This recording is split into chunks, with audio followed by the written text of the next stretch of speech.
وہی اللہ جس کو ہم رحمان اور رحیم کہتے ہیں صبح و شام، جس کو ہم غفور الرحیم کہتے ہیں، جس کو ہم اپنے بندوں پہ بڑا مہربان کہتے ہیں، اسی اللہ نے فرعون کو جب ایک پانی میں غوطہ دیا ہے اور فرعون نے جواب میں کہا آمنت انہ لا الہ الا الذی آمنت بہ بنو اسرائیل، میں اس اللہ پہ ایمان لایا جس پر بنی اسرائیل ایمان لائی، تو اللہ کو اس پہ ترس نہیں آیا؟ وہی اللہ جس کو ہم کہتے ہیں غفور ہے، اپنے بندوں پر مہربان ہے، بہت رحمان ہے، بہت بندوں پر شفیق ہے، ماں سے 70 گنا زیادہ محبت کرنے والا، اس اللہ کو اپنی مخلوق فرعون پر اس موقع پہ ترس، بولو بھائی، نہیں آیا؟ وہ چیخ رہا ہے میں توبہ کرنے کے لیے تیار ہوں، اللہ نے کہا نہیں، آنا اب نہیں بخشوں گا،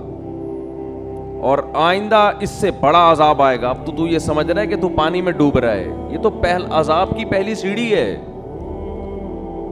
اس پانی کے اندر تو داخل ہوگا، تیرا سانس گھٹے گا، تیرا دم گھٹے گا، اس سے تیری موت واقع ہوگی،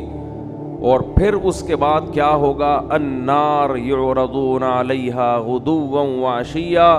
ایسی آگ میں تجھے داخل کروں گا، صبح بھی جلایا جائے گا اور شام کو بھی،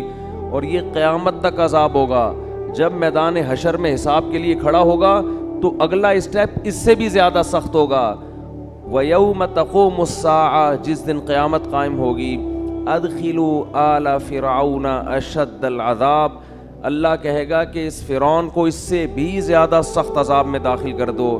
یہ وہی اللہ ہے جو بڑا رحمان ہے، بڑا رحیم ہے، اپنے بندوں پر بڑا مہربان ہے۔ یہ وہی اللہ ہے جو موسیٰ کو فرعون کے پاس بھیجتے ہوئے کہہ رہا ہے قولا لہ قولا لینا، اے موسیٰ فرعون سے نرم لہجے میں بات کرنا، سخت لہجے میں بات نہیں کرنا۔ حالانکہ فرعون ہزاروں بچوں کو ذبح کر چکا تھا، ان کی چیخ و پکار بھی اللہ کے سامنے، ان کی ماؤں کا رونا بھی اللہ کے سامنے، کیسے ماؤں کی گود سے لے کے بچوں کو چھریوں سے کاٹتا ہوگا۔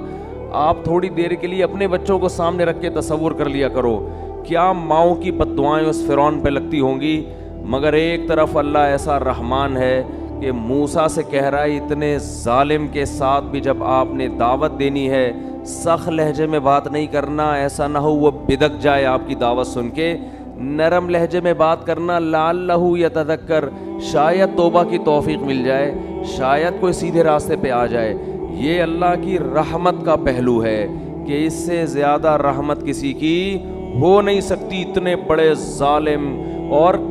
مشرک نہیں تھا، مشرک تو دوسروں کو خدا کے ساتھ شریک کرتا ہے۔ فرعون کا جرم اتنا بڑا کہ وہ کہتا تھا انا ربکم الاعلی، میں ہوں سب سے بڑا رب، اس کائنات کا خدا میں ہوں، اور میں سب سے بڑا رب ہوں، باقی سارے مجھ سے چھوٹے ہیں۔ لیکن اللہ کی رحمت کتنی بڑی رحمت کہ موسیٰ کلیم اللہ کو کہا جا رہا ہے کہ فرعون سے سخت لہجے میں بات